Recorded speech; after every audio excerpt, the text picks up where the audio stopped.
Howdy folks, Jambareeqi here and welcome to another episode of Jambareeqi Orange, the show where I let my patrons decide what I review. The options for this month's episode included Captain America the Winter Soldier, Pokemon Heroes, Casino Royale, Fern Gully 2, K-On! The Movie, and Lord of the Rings Fellowship of the Ring. They chose Fellowship of the Ring. In the world of Middle-earth, the Dark Lord Sauron gifted each race with their own rings. But he secretly crafted one powerful ring all for himself, and became an invincible force. Fortunately, Isildur, the Prince of Gondor, managed to defeat Sauron, but when he was given the chance to destroy the ring, he refused to do so and became consumed by it. The ring then ended up in the hands of a cave-dwelling creature called Gollum, but he lost it, and a little hobbit called Bilbo Baggins found it. Many years later, Gandalf the Wizard comes to pay respects to Bilbo on his birthday, but Bilbo is actually fed up of his home of the Shire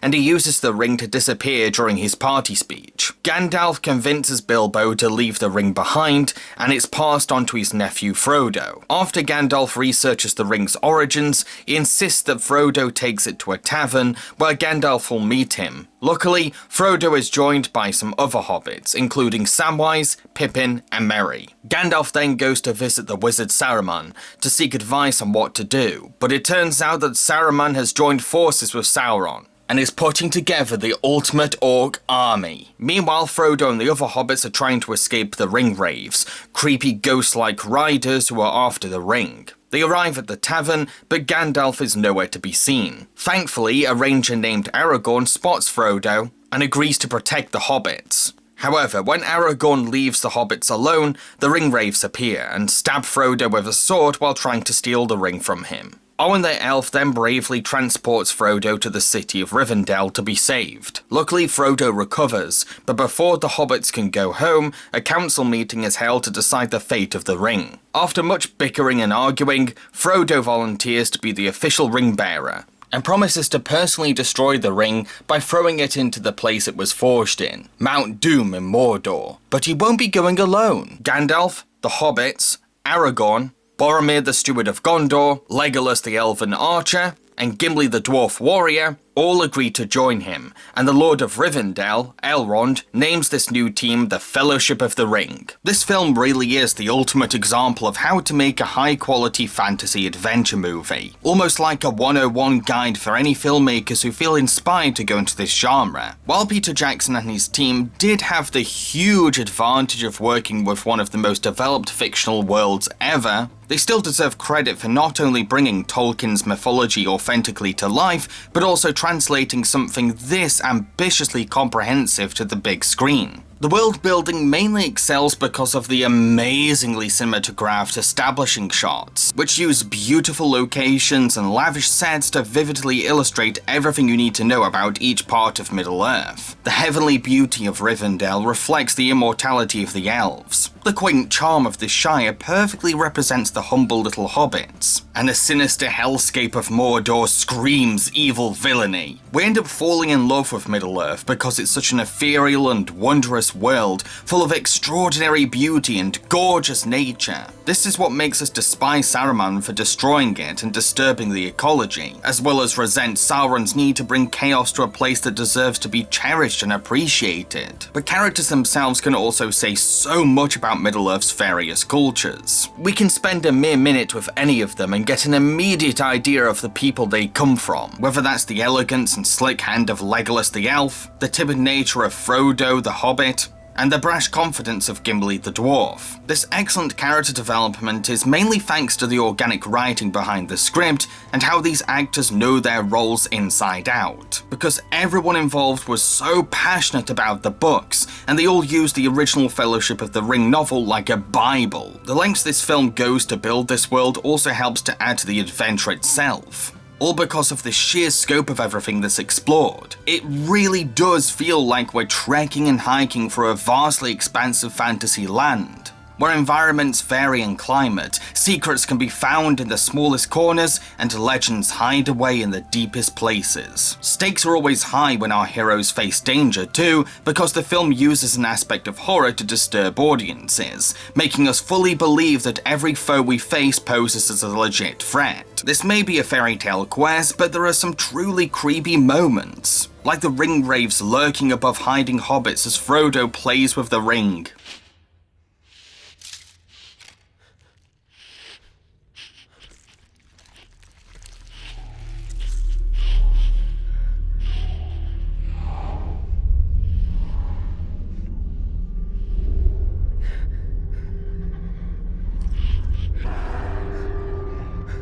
The thumping stomps of a troll echoing through the mines of Moria sends chills down my spine.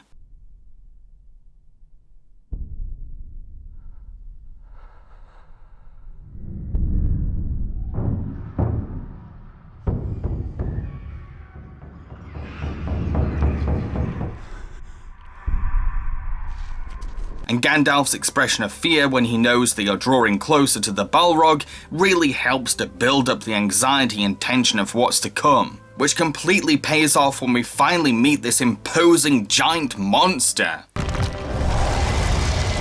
back to the shadow.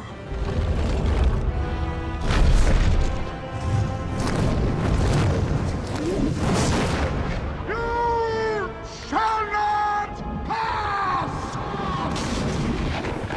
Heck, even the ring itself is a menacing character in its own right. A haunted object that manipulates, torments, and corrupts those who are near it. This little piece of jewelry is the burden of Middle-earth, and it takes a lot to convey intimidation through something as simple as a ring. The ring has awoken. It's heard its master's call. But he was destroyed. Sauron was destroyed.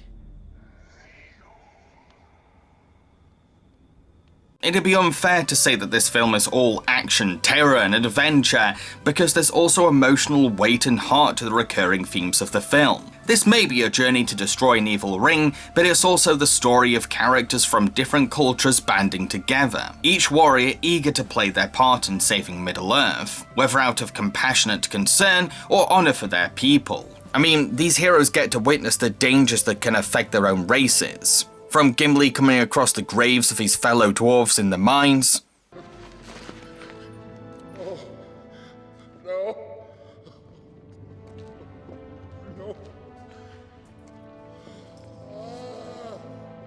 to Frodo seeing a possible future where Sauron destroys the Shire and enslaves the hobbits. It's details like this that make the quest personal. I know what it is you saw. For it is also in my mind. It is what will come to pass if you should fail.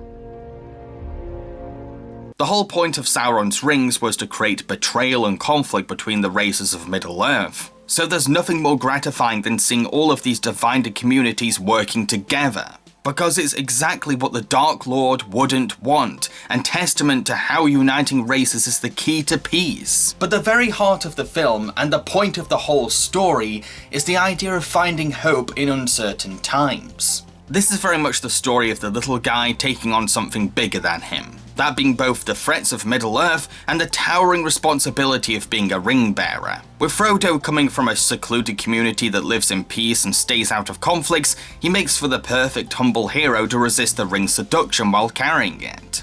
However, Frodo is a vulnerable, insecure, and anxious fellow who may be less susceptible to the ring than others, but is a sensitive character who feels fear and self-doubt. This is what makes his journey so integral to the film. With the motivational help of the Fellowship, especially Gandalf's wise words of advice and Samwise's affectionate support as his best friend, Frodo must not only discover his destiny, but also conquer the terrifying fact that success isn't a guaranteed promise. Something that's very hard for him to accept because he comes from a quaint village where nothing bad really happens. Even Galadriel, the powerful sorceress, is very unsure of Frodo's fate, someone who is gifted with great knowledge and strong magic. You are a ring bearer, Frodo. To bear a ring of power is to be alone. This task was appointed to you. And if you do not find a way, no one will. So, this little hobbit has to come to acknowledge the uncertainty of time and embrace the intense responsibility imposed on him. I wish none of this had happened. So do all who live to see such times. But that is not for them to decide.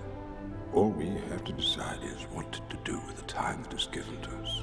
His feelings constantly dart between confidence and reluctance. While such indecisiveness may annoy some audiences, it's what makes Frodo so human and relatable, because no one could ever step up to this challenge with complete optimism. It's a huge task to bear. The film gets across the theme of finding hope in dark times in other ways too. It's important to remember that this isn't just Frodo's tale, and that there are other members in the Fellowship. A great example of this has to be the inclusion of human characters in the Fellowship, because they descend from a generation who gave into the ring and refused to destroy it. Aragorn is later revealed to be the next in line for the Gondor throne, but the shame attached to such a role makes him reluctant, and he has abandoned the position to live a life outside royalty. This comes at a price though, because his people are now left without a king, meaning no one can lead them into a better future. Boromir is one such Gondorian man who feels betrayed by Aragorn's decision to leave. While he expresses his disappointment with resentment towards Aragorn, you can tell that deep down he really wishes that his one true king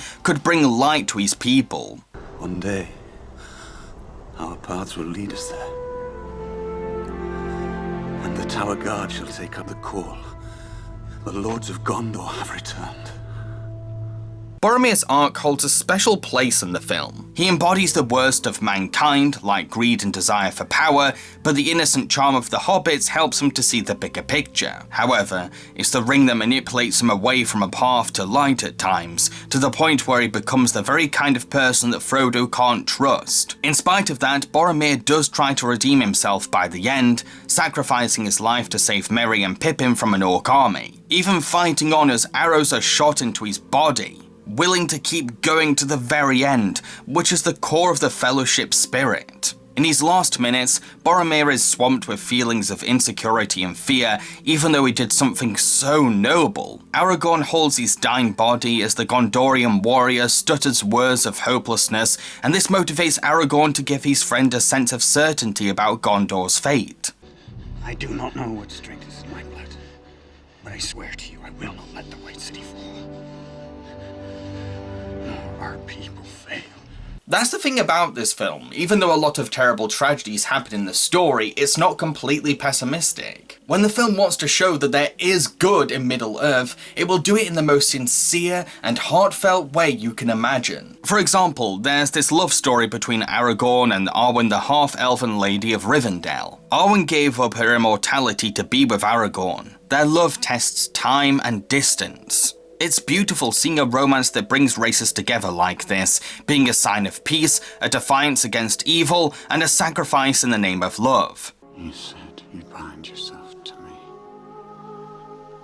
forsaking the immortal life of your people. And to that I hold. I would rather share one lifetime with you than face all the ages of this world alone. But there's also the wonderful friendship between Frodo and Sam. It's established at Bilbo's party that Frodo is a great buddy to Sam, helping him get a dance with his crush, and that's enough to show the loyalty between the two. But Sam is also a very mature and big-hearted guy, so when Gandalf assigns him the role of Frodo's guardian, he treats his newfound responsibility with the utmost commitment. It's Sam and Frodo's love for each other that embodies the film's message of hope in dark times so perfectly. A bond that gives us optimism regarding Frodo's mission, because we know that at least one person will never leave the Ring-Bearer's side. Because the film gives us so many pure, innocent and wholesome moments like this, it's more impactful when something bad happens. And there's no better example of this than what happens to Gandalf. Gandalf is quite possibly the most respected and beloved character in the film, someone who not only guides our heroes on their quest with his Middle-earth knowledge, but also contributes his amazing powers of magic as a skilled wizard. He's especially bonded with little Frodo, who sees Gandalf as a close family friend. A wizard is never late. Frodo Baggins. Nor is he early. He arrives precisely when he means to.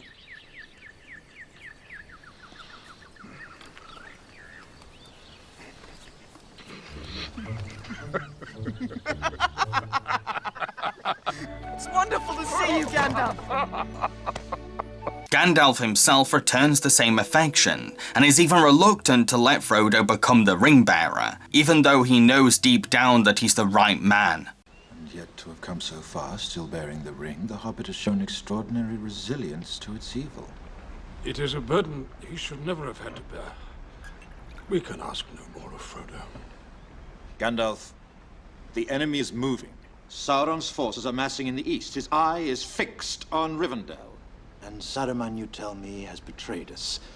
Our list of allies grows thin. Just look at the face of disappointment when Frodo volunteers. You can see his heart breaking in seconds. So when Gandalf is unfortunately defeated by the giant Balrog in the mines of Moria, it's like a beacon of light has been blown out. The Fellowship haven't just lost a wise conjurer of spells for their quest, but also a good friend and a grandfather figure. This tragic scene shows that members of the Fellowship can end up being killed, and reminds them that they are on a dangerous journey that could cost their lives. This particular event plants the seed for the disbanding of the Fellowship itself. A pill that's very hard to swallow because we've become so attached to these characters' camaraderie. Even though the film ends with the Fellowship falling apart and Merry and Pippin being taken away by orcs, we are still left with a sense of optimism. From Aragorn leading the warriors with confidence and courage, now knowing that he has to restore his kingdom as promised to Boromir.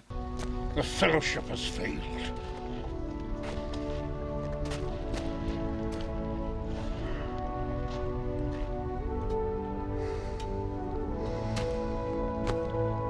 What if we hold true to each other? To the fact that Sam refuses to let Frodo row off alone, expressing his passionate loyalty to his best friend and stubborn adamance to never leave his pal's side. I made a promise, Mr. Frodo. A promise. Don't you leave him, Samwise Gamgee. And I don't mean to. I don't mean to. To conclude, Fellowship of the Ring is an inspiring story of embracing responsibility, uniting races, and finding courage in a world that's been ravaged and consumed by evil. It's a highly ambitious project that's passionately put together by talented filmmakers who happen to be huge Tolkien fans. Its lore and themes are so richly expansive that I can guarantee I've not covered everything for this review. And maybe I can address anything I've not had the chance to discuss in my reviews of the sequels. I've been Jambareeqi and I hope you enjoyed this review. If you did, then feel free to like, subscribe and share. So what am I going to be reviewing in the next episode of Jambareeqi Orange? Well, that's entirely up to my patrons. The options for next month's episode include Pan's Labyrinth, Lord of the Rings: The Two Towers, Shazam, American Pop, Tentaculino, and Attack on Titan Season 1. Pretty awesome selection, am I right? Now don't forget that you have to become a patron in order to access this poll. What is a patron? Don't worry, I'll explain. This is my Patreon. It's a site for my fans to support me financially on through a monthly basis. Those who donate are called patrons. Patrons can donate as much as they want and are welcome to stop donating anytime. In return for their generosity, patrons are given exciting rewards based on their pledge amount. These rewards include early access to my videos before they go up publicly on YouTube, behind the scenes content, their name in the end credits of my videos, a chance to request a review of anything at all, and much more. I'm very excited to find out what my patrons want me to do next. Cheerio, folks!